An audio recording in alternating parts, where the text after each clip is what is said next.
What's up, guys? Rick here with your DFS preview for this week's John Deere Classic, and it is time to adjust your expectations for just one moment because this field is not very good. However, someone's going to win it. Someone's are going to be in the optimal lineup. I think weeks like this are better for those that are well researched and kind of understands how this could shake out, well prepared. So I'm going to do my best to prepare you for that. It's kind of a natural resting spot, right? We've just come through a great stretch of golf, US Open, last week's Travelers, which was close to the US Open in terms of proximity. And then a lot of the top players are going to want to go to the Scottish Open next week or go play the JP McManus Pro-Am, and then they're going to play the Open Championship. So this is your natural resting spot in the schedule. And honestly, the field reflects that. I'll be very transparent with you there. But otherwise, we're going to continue to rock and roll. Let's jump into the course, TPC Deere Run.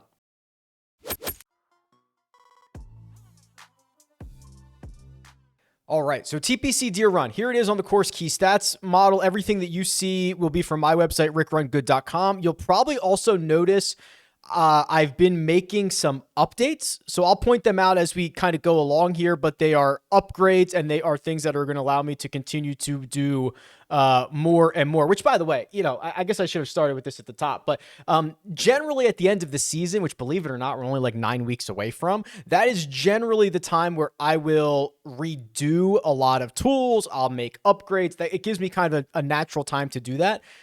If you have suggestions, questions, concerns, comments, like, now's the time. I'm 9 weeks out and already preparing for it. So now's the time. If you want to leave a comment, if you want to DM me, if you want to send me an email, if you want to get in touch, if there's something you want to see, speak now or forever hold your peace. Okay, let's try this again. Course key stats model. TPC Deere Run. Good thing. We have a lot of data, right? So if you've never seen this before, this is a correlation model between all of the finishes for the last dozen years and every stat available on the PGA Tour for each one of those years. And we start to build the type of player that has success here more often than other types of players. So with it being like 7,100 yards and about average size greens, 4-inch rough, which is kind of what we saw last week, which for the most part does not present much of a challenge, you're going to see that it's actually accurate drivers of the golf ball that have correlated most to success here over the years. That is not to say you cannot bomb and gouge your way. It's just everyone who's entered, every golfer's skill set, generally the guys that are more accurate have had more success here. Think Zach Johnson, Steve Stricker, Lucas Glover. I mean, think about the guys who have just won this event and then take that for the entirety of all of these fields. There's only 6 other courses on the PGA Tour schedule in which driving accuracy was more important or is more important than here at TPC Deere Run. That's really the only other stat that stands out in terms of rank. Rank is important because you can say things like, well, driving accuracy is more important here than other places. Strokes gained approach is always very, very important. In fact, it's still technically more important than driving accuracy, but not when you compare it to strokes gained approach at other courses. So that's why I include the value. That's why I include the rank. So you can kind of see the differences there. So if we start to see or look through the types of golfers that over the last 36 rounds would fit best, no surprise to see very accurate drivers of the golf ball, guys that hit their second shots well. Adam Long, Ryan Armour, Boo Weekley. Boo Weekley only has 10 rounds, so you might not want to look too deep into that. Adam Hadwin, Denny McCarthy, JT Poston, Brendan Todd, John Ha. It's that kind of week, right? It's that kind. Not only is it a poor field, but it is one that has historically lent itself to driving accuracy, which doesn't always get you the cream of the crop. But here, this week, it can be. And there's a couple of guys, and we might want to talk about this later in the week, but like that 45-1 range of the betting board, I think is likely where the winner comes from, or at least more often than not. There's a lot of really good options in that 45-1 range. So something that I'll be keeping my eye on, and we can talk through it as we continue to roll on here. But let's go straight to the cheat sheet. Brace your eyeballs. This is going to get ugly. It's going to get scary. Let's look at it. 4 golfers over $10,000. That's it. Likely Daniel Berger would have been in that group. He just withdrew on Monday morning. So we've only got 4 golfers here. Webb Simpson, Adam Hadwin, Sahith Tagala, and Jason Day. Wow. So let's talk through this a little bit. I believe Webb Simpson is kind of clearly the cream of the crop here, not only in terms of, historical win equity. I mean, Jason Day has that, but he's 7 out of 17. Did you hear that? Can you hear that? Oliver just woofed outside the door. He wants to be let in. One moment, please. Okay, we're back with Oliver in tow. So Jason Day has won more frequently and at a higher clip over a shorter period of time, higher upside stuff than Webb Simpson has, but Simpson's won more often, more recently. So if we go to his, and then basically those two lap the field on a lot of these other wins. But look at what we're seeing from Webb. Remember, this was just like a really bizarre kind of year for Webb. He had to withdraw from, Wells Fargo earlier. I mean, he hasn't played Quail Hollow, or he had to withdraw from it in 2021, which was part of the injury stuff. He was not the same for a long period of time, but we're starting to see the metrics come back around here. So he's now gained strokes off the tee all but once dating back to the Masters. He's gained multiple strokes on approach in 3 of his last 4. The ball striking numbers are back. He gained 6.3 in the ball striking categories at the Travelers en route to a T13. The putter's starting to warm up again. I mean, he's moving away from a lot of that red and pink numbers on his golfer profile page and moving much towards the green, which is obviously a really good sign. So now he's got 3 top 27s in his last 4 starts. He missed the cut at the US Open, but actually gained strokes to the field that week. So he missed the cut on the number, and with a smaller cut, that's possible to do. So this is just a much better stretch of golf than we've seen from Webb Simpson, honestly, probably in a year. It was kind of a pretty sour stretch for him. I know it's only 4 starts, but this is looking a lot better. Adam Hadwin's been quite good as well. Only 1 career PGA Tour victory, so you kind of wonder, what's the upside here? Can you really pay this price? But you're talking about a guy coming off a 7th place finish at the US Open. The ball striking numbers outside of these 2 starts at the Byron Nelson and the PGA Championship have been great in 2022. The short game's coming around. We're actually seeing, so this is kind of a good sign for Adam Hadwin upside, which is he's now a much better, and this is completely different than the way he's done it in the past. He's now a much better tee to green player. Right? He's gained strokes from tee to green, and a lot of them basically all but 3 times in 2022, which is a really good sign. And then he has these pop putting weeks. So 5.2 at the US Open. That week he finishes 7th. 5.7 at the Players, finishes T9.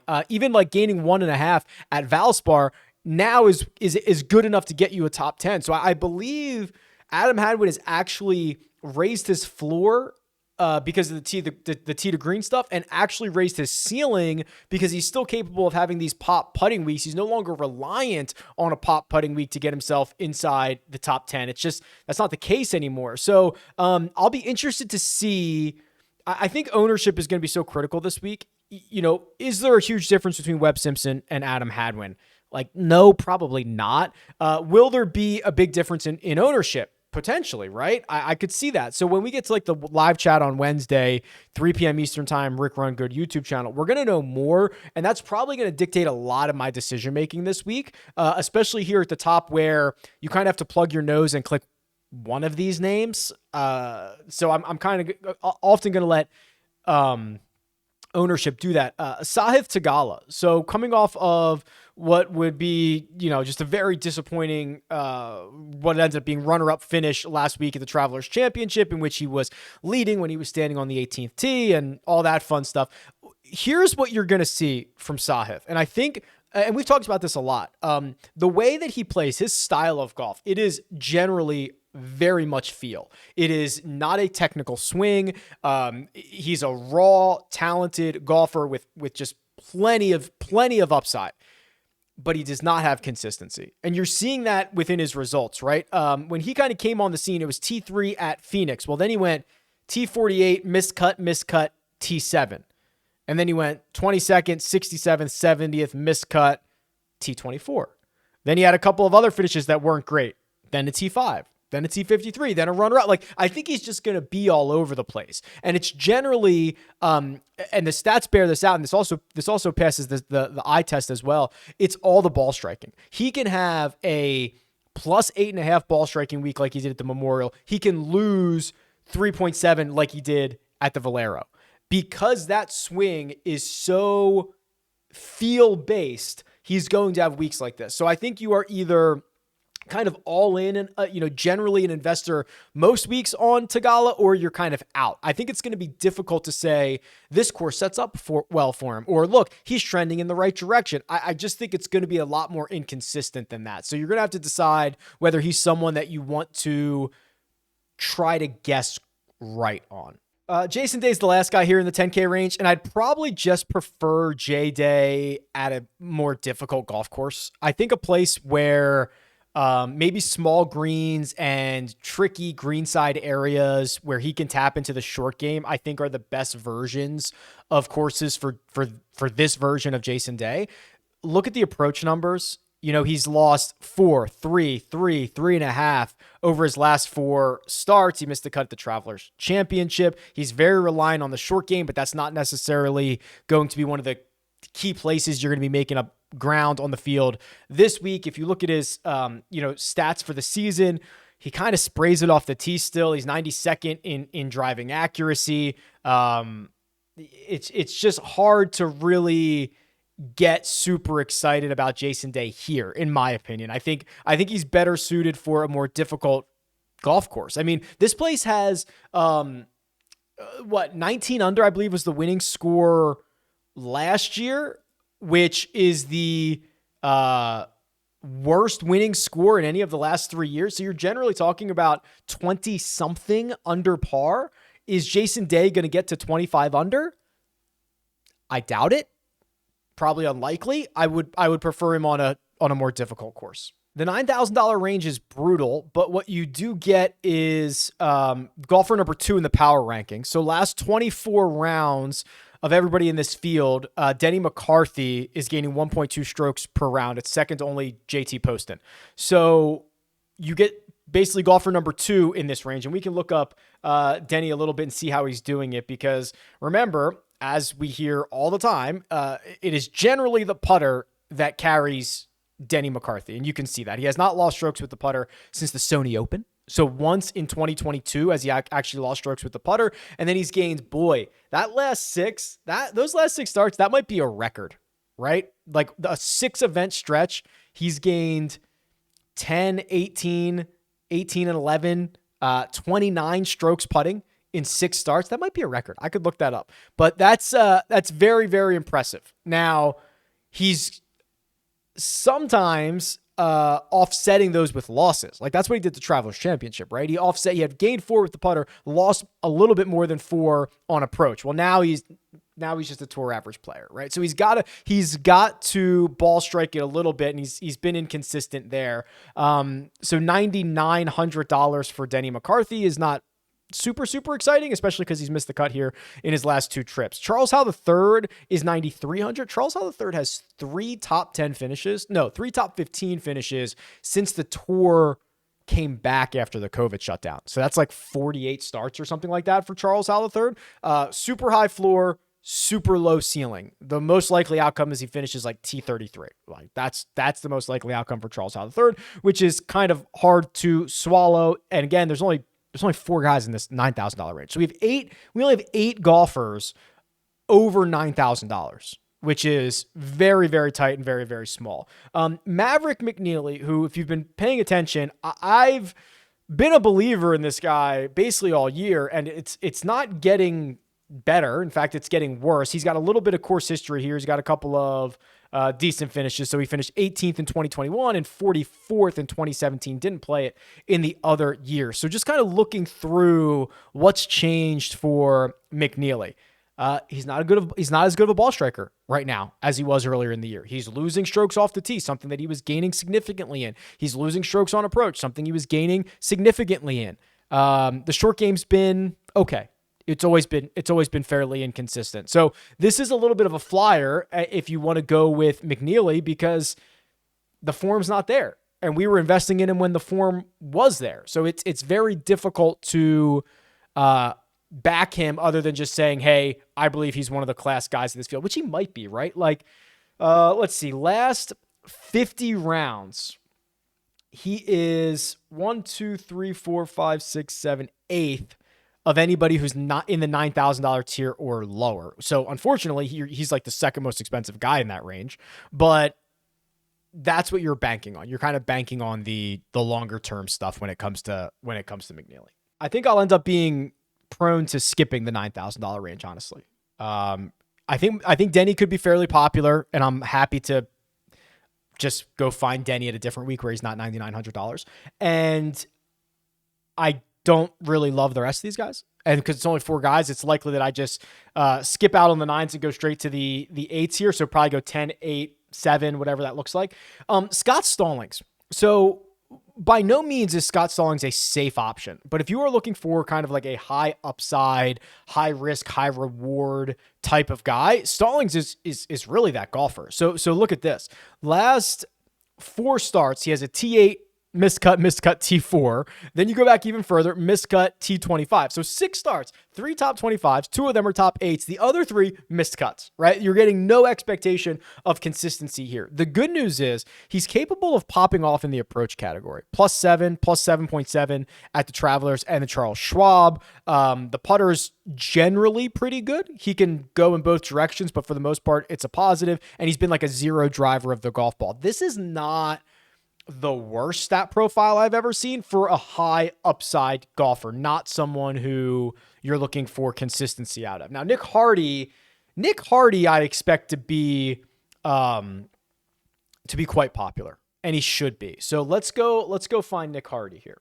The narrative is going to be, hey, Nick Hardy, he's an Illinois kid. He's going home, all that stuff, like for sure. However, you just throw that out. He's just playing well, right? He had a runner-up finish on the Korn Ferry Tour 4 starts ago, and then he's made 3 straight starts on the PGA Tour. T35 in Canada, 14th at the US Open, T8 at the Travelers. And the stats are pretty good. A little bit reliant on the putter, but he's gaining in the ball striking categories. This is a well-deserved popularity that I think we're going to get from Nick Hardy at 8,700. I'm actually pretty happy with Hardy at 87, Adam Long at 86, Brendan Todd at 85. So Long and Todd, those are your accurate drivers, right? When you go back to that course key stats model and you look at the stats that have had success at this golf course and you start to look at golfers that fit that mold, who pops up? Adam Long pops up. He's number 1. Brendan Todd is number 7. Right? These accurate drivers of the golf ball who do other things okay or can get hot in other things. I'm cool with this $8,000 range. So that's another reason why the 9Ks, it's hard to get excited about when I have a couple of options here. Cam Davis, I think, is the X factor. What version of Cam Davis are we going to get? Because if you go back and look at last week, first two rounds, Cam Davis had the second best score behind Xander Schauffele. He was lumped with Harris English and Kevin Kisner and Nick Hardy and Patrick Cantlay. Second best strokes gained. Gained 8 strokes to the field in the first 2 rounds. The final 2 rounds, the weekend, he had the 3rd worst score. He lost 8.5 strokes to the field. Jekyll and Hyde. What version are we getting of Cam Davis? Well, let's look at this a little bit deeper. He was still positive off the tee on the weekend, and pretty significantly, 1.5 off the tee on the weekend. Nearly all of the strokes he lost 8.3 in the short game, 8.5 total. Lost 6 strokes putting over the course of 2 rounds. Well, let's go to Cam Davis's profile here. How is he generally in short game categories? He's not horrible, right? So he lost 3.5 at the Travelers, even though he lost 8 on the weekend, lost 2.75 at the Memorial, but he was +4, +3 in his 2 starts before that, -2.8, then +5.8. He's not horrible in the short game categories. He just had what was essentially a really bad outlier weekend. So I'm willing to give him another crack here, especially because if you go look at the flyover. There's a great flyover for TPC Deere Run. Outside of maybe 2 or 3 holes, there is not much trouble off the tee. Right? Which is what you start to get worried about with Cam Davis. And it's shorter. He doesn't have to hit driver everywhere. I'm ready. I'm ready to be heard again from Cam Davis. And then the AK range, it rounds out with JT Poston, who's, as we talked about, the number 1 golfer in this field in the last 24 rounds in terms of just pure strokes gained. And the reason that he's done that is because he's got a couple of pop weeks. He has a couple of top 10s here recently. So let's see. Yeah, so goes back to RBC Heritage, right? It includes that T3, T9 at Wells Fargo, T2, that runner-up finish at the Travelers. The Travelers was very much an outlier, at least in terms of like the approach play. 8.17, that might be his best tournament ever. It was. So that's a little bit discouraging, thinking he's probably not going to do that again. But he had he had a decent tee to green week at Wells Fargo. He had a great one at RBC Heritage.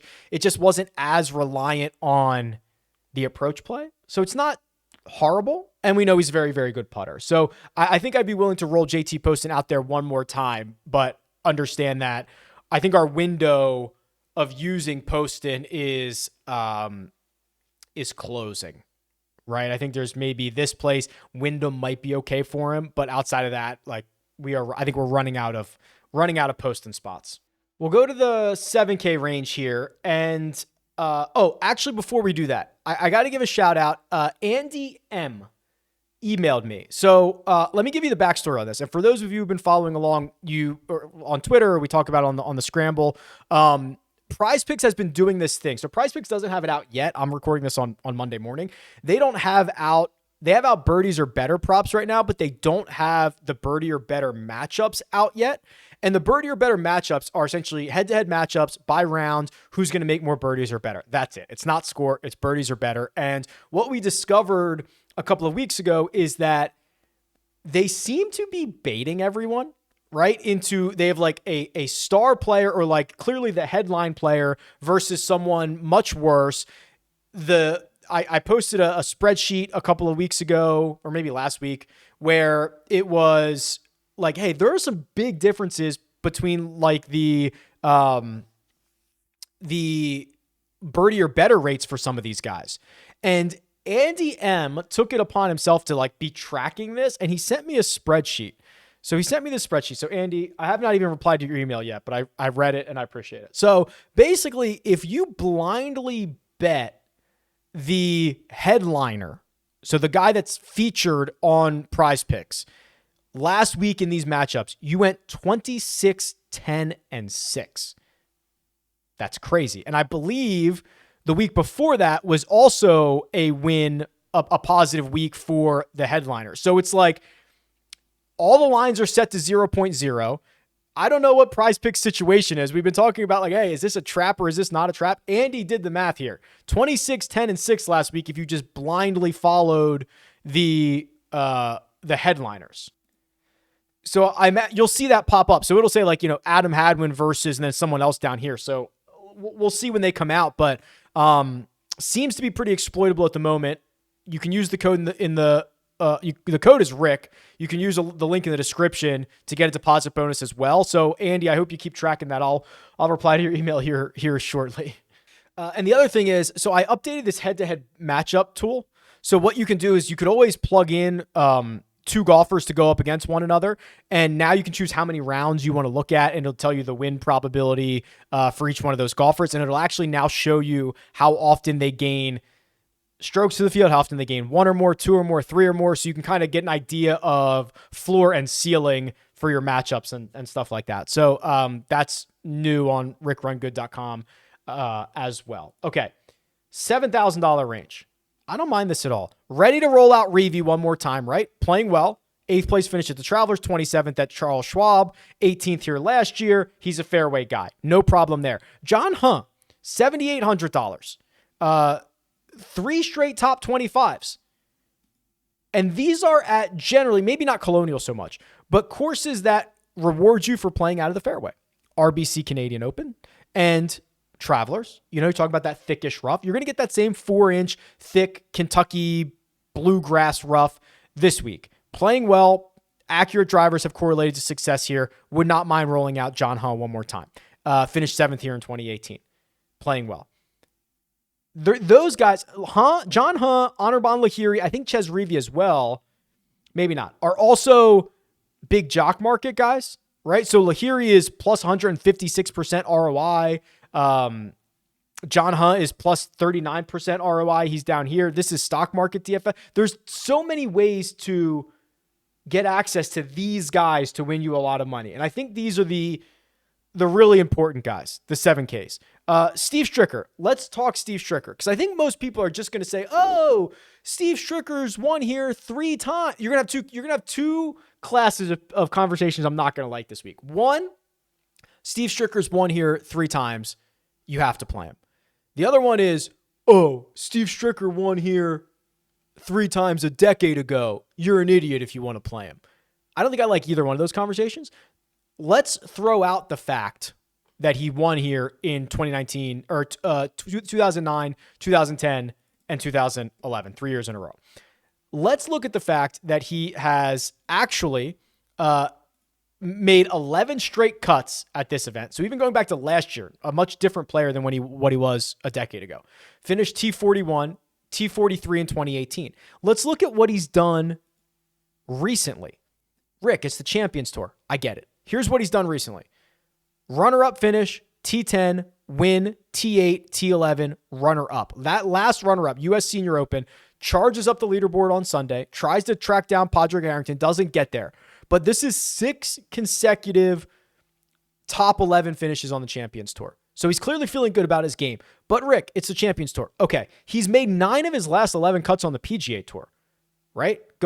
His last one was the 3M Open last year because he's been playing on the Champions Tour, obviously. But I don't think he's as washed as most guys who have a lot of Champions Tour success are washed, right? Like, I think he's much more competitive, and there's really only one place I think he's interestingly competitive, and it's here. So, it's like that bell curve. What's that bell curve where it's like the simple idea, the complex idea, and then the simple idea again? It's like, that's the way I feel about Steve Stricker. I don't know if that makes sense. I'm not a big meme guy, but that thing. Very excited to get Taylor Pendrith back. He's 7,300. I do not think this is particularly a good spot for him, right? When he's healthy and when he was cooking on all cylinders, he drives it far. He does not drive it accurately. He fractured a rib, I think at the Players, which was in March, and he's not announced, but like he was scheduled to come back twice since then, and he's had like 2 different setbacks. So I'm hoping he plays this week, because I think what we're going to get is Taylor Pendrith knocking off the rust. We're going to get to a week like Rocket Mortgage or something like that, and Pendrith is going to contend. Like, to get him at Detroit Golf Club. Like, let's go. So we're going to keep a close eye on Taylor Pendrith. I don't think this is particularly a good week for him, but I'm very excited and hoping that he tees it up, doesn't have any further setbacks there. Before we dive into the 6s, let me just roll through like course history here. So this is the Holy Grail. It looks a little bit different. I pushed an update to the Holy Grail. It is like 90% of the same data, but now it's going to be in a new format. So long story short, you guys know I've been running 2 parallel databases. I am now officially completely switched over. So the Holy Grail was the last tool that I had to switch over to the new database, which is PGA, Korn Ferry, Senior, Euro, live data, all of the data in the same database. So now I'm completely switched over. So now that I can do that, I can now expand the Holy Grail. So that stats tab that was at the top, that'll be back in like a day or 2. I just had to get it live. And then you're going to start to see all these tools really work together. You're going to be able to filter across fantasy data with other data. Like, it's going to be good. So it's just going to look a little bit different for now. But give me a day or 2, but luckily I'm now on the same database. So, going back to 2018, course history just at TPC Deere Run. There's not a ton of guys who've played it a lot. We missed it in 2020, right? Lucas Glover, obviously with a win, only 8 rounds, he had a win and a T10. Also makes sense, right? When he's at his best, he's an accurate driver of the golf ball. Fratelli, he also has a win in here, so his win and his missed cut are kind of near the top. Guys that have played it at least 3 times, Ryan Moore, $7,200, 12 rounds. T2, T18, T15, that's not super inspiring. Let's find the good putters. The good putters at TPC Deere Run. Sam Ryder, 12 rounds. That's a pretty big sample size. Gained 15 strokes to the field. That's pretty darn good. Sam Ryder might be interesting because I bet you he's... So he putts like a madman here. What's he up to?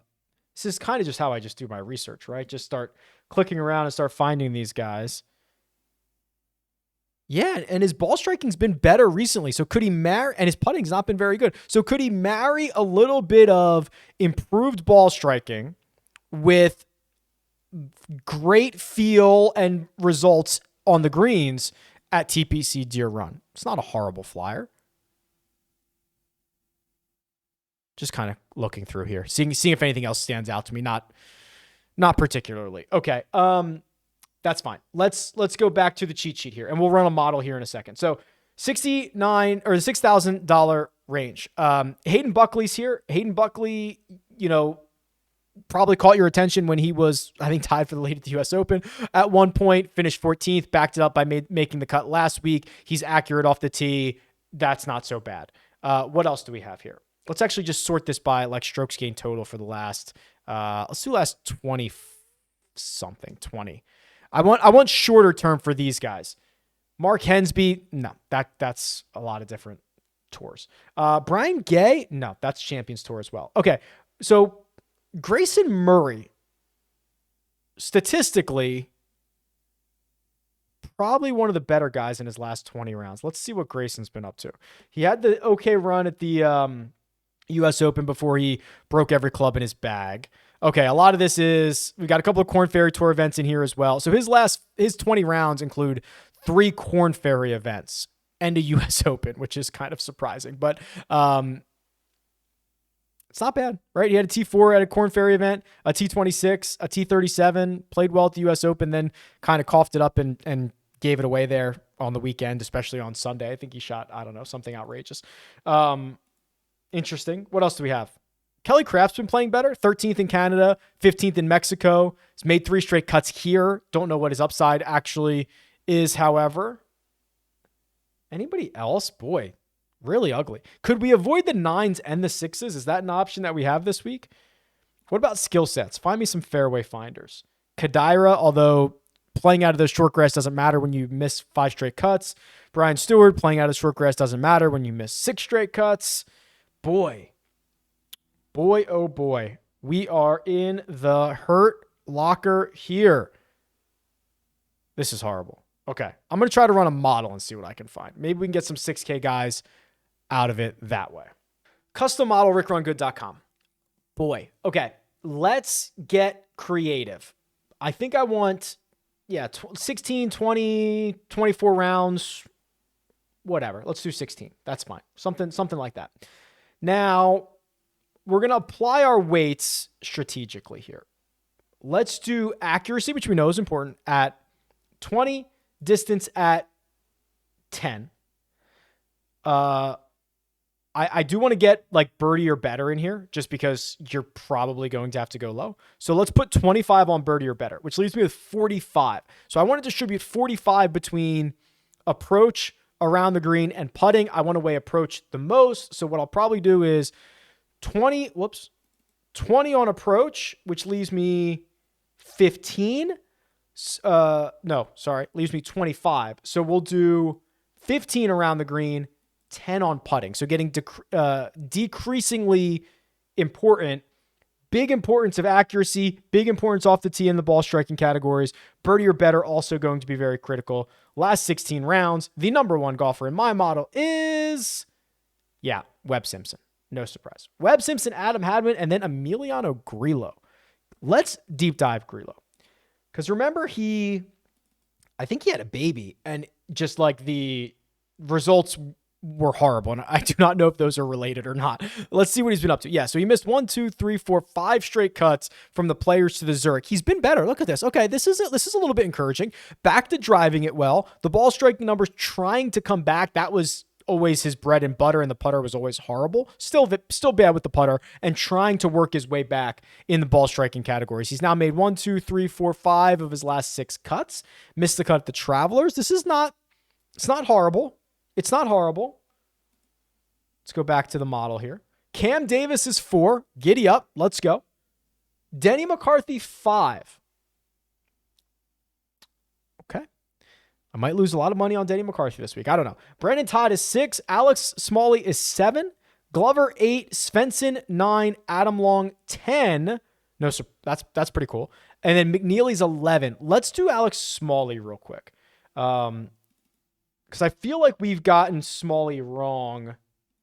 The last couple, like I think I've only bet him twice, and I probably bet him at like both of these missed cuts or something like that. So a little bit of feast or famine here. Yeah, this is very much whack-a-mole, but he does have upside. T6 in Mexico, missed cut. T27, missed cut. T21, missed cut. So if you're going on the every other trend, Alex Smalley would be pretty good this week. He can pop in the ball striking categories. He can. This is all over the place. This is a dart throw, but at least it's a dart throw with pretty good upside. But he shows up in as a top 10 in the model. Boy, ugly week. Okay, interesting. Well, this will be fun. Got a lot to figure out. But we got plenty of time to do it. We'll have a live show Tuesday, live show Wednesday, live show Friday, Jock Market Power Hour on Wednesday night. Lots of good stuff going on. And we are like 2 weeks away from the Open Championship, right? Which is going to be awesome. So get all rocking and rolling. Let me know if you have any suggestions, any comments, any questions, any issues. Hit me up. Tweet me at RickRunGood. Leave a comment below. Best of luck, and I'll talk to you guys soon.